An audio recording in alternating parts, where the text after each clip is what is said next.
Good morning dear students and parents. कैसे हो आप सब? आशा है कि आप सब घर पे सुरक्षित होंगे। आज का सुविचार है, लगातार असफलताओं से निराश नहीं होना चाहिए।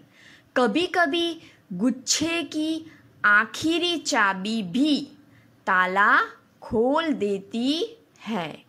तो बच्चों, इसका ये मतलब है कि अगर आपको बार बार अनसक्सेसफुल हो, आप असफलता मिले, आप मतलब कोई काम कर रहे हो और उसमें आप सफल नहीं होते, सक्सेस नहीं होते, तो आपको निराश नहीं होना चाहिए।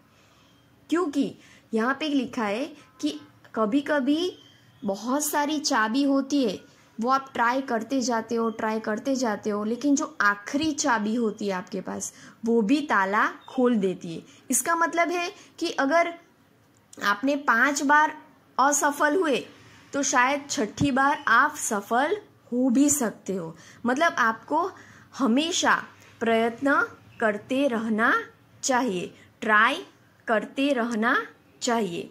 ओके, तो ही आप लाइफ में सफल हो सकते हो।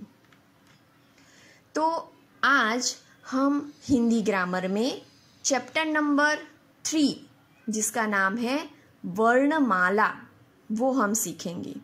चलो, वर्णमाला का मतलब तो सबको पता होगा। मतलब जो आप क ख ग सीखते हो उसको ही हम क्या बोलते हैं? वर्णमाला। क्योंकि ब्रैकेट में वर्णमाला को इंग्लिश में क्या बोलते हैं? अल्फाबेट। अभी अल्फाबेट कौन कौन से है वो तो सबको पता होगा, ABCD। तो वैसे हिंदी में जो क ख घ, उसको हम क्या बोलते हैं? वर्णमाला। तो आज हम सीखेंगे चैप्टर 3 वर्णमाला।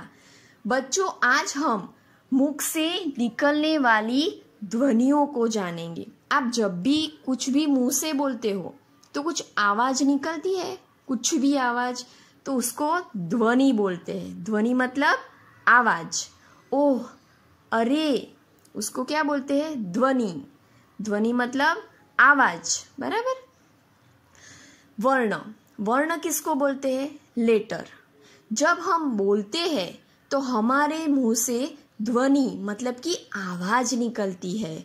मुंह से निकलने वाली छोटी से छोटी ध्वनि को जब हम लिखते हैं तो वह वर्ण कहलाती है।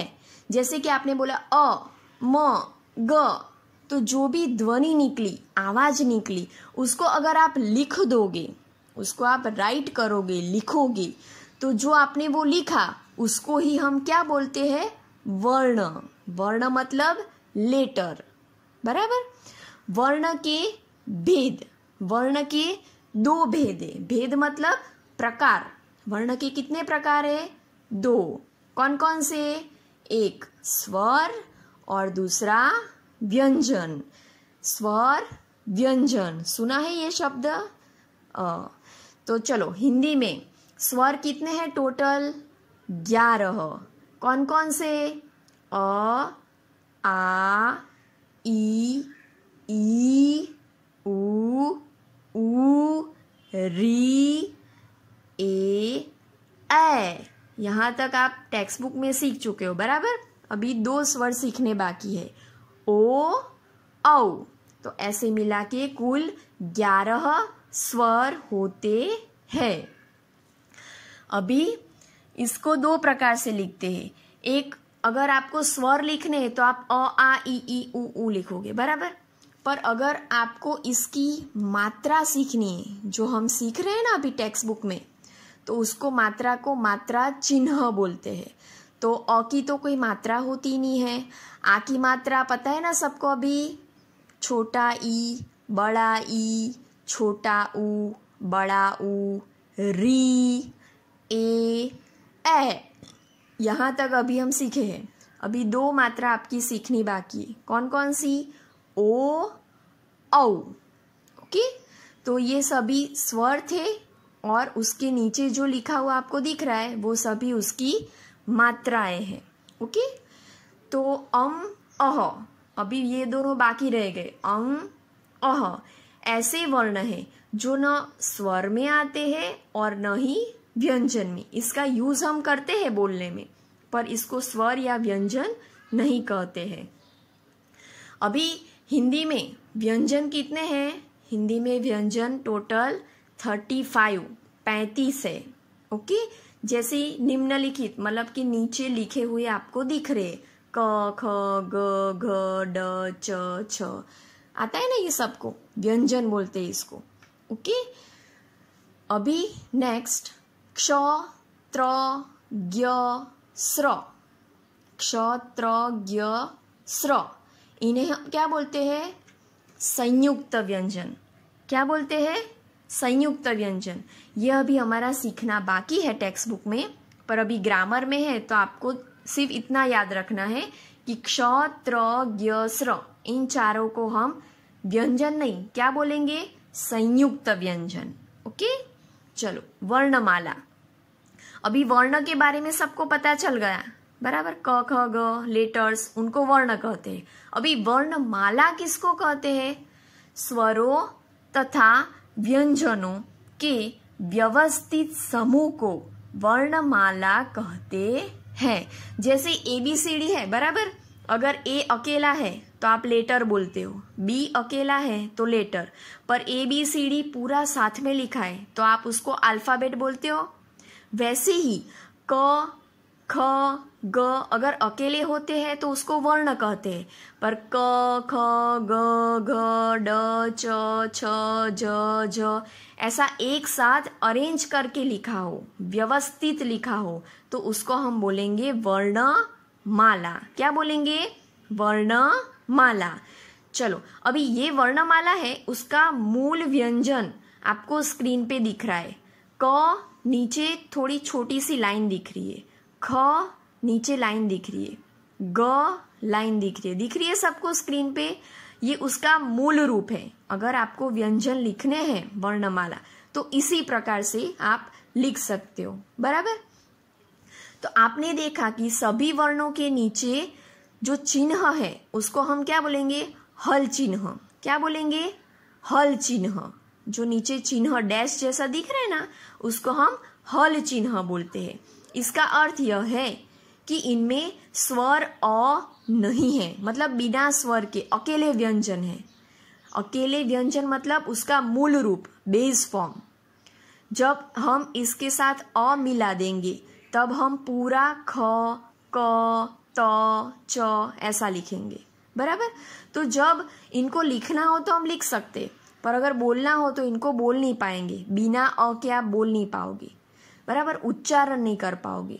तो उच्चारण के लिए हमें इसको अ से मिलाना पड़ेगा, अ स्वर के साथ उसको मिक्स करना पड़ेगा, तभी हम क ख त द प फ ऐसे रूप में हम लिख सकते।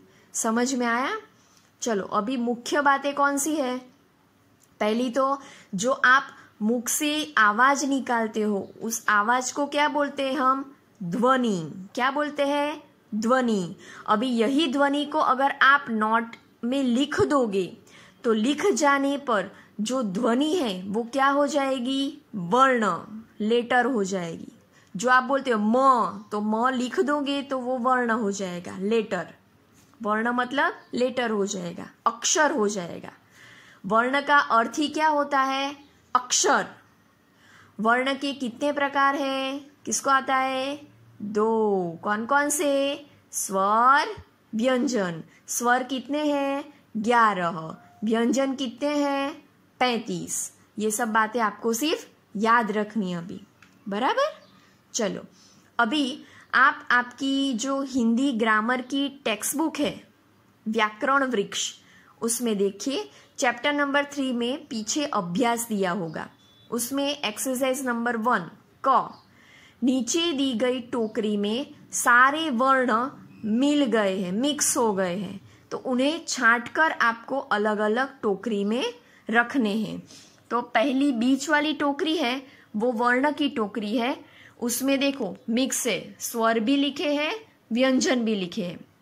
लेफ्ट साइड वाली टोकरी है वो स्वर की टोकरी है, उसमें आपको लाइन दी है, वहां पे आपको स्वर लिखने हैं।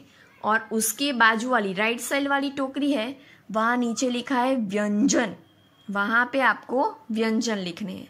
तो बीच वाली टोकरी में से आपको जो भी स्वर है वो स्वर की टोकरी में लिख देने हैं, और जो भी व्यंजन है वो व्यंजन की टोकरी में लिख देने।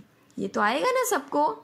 सीनियर केजी में आपको क ख ग अ आ ई सब कुछ आ गया है, बराबर। तो अभी आपको सिर्फ अलग करना है।